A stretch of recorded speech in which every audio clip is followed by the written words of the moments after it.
Les estovalles de l'exili és una exposició que explora una història de l'exili català a Mèxic, on el matrimoni Casanelles-Llobet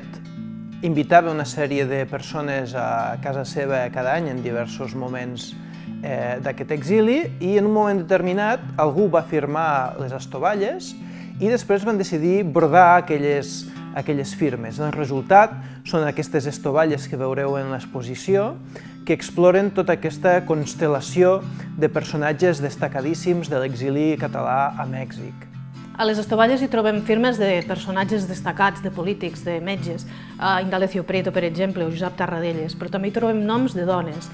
que ens són molt desconegudes perquè moltes vegades inclús ens firmen únicament amb el cognom del marit. Descobrir qui eren, investigar una mica sobre les seves vides acostuma a ser una cosa bastant complicada, però les localitzem i són molt més que mestresses de casa i que en l'exili s'organitzen sobretot a l'entorn de la solidaritat cap a tot aquell represaliat que estava dins d'aquesta Espanya franquista i ocupada. Si voleu conèixer aquestes peces úniques que són les estovalles de l'exili català a Mèxic, veniu a l'Espai Macià de les Borges Blanques.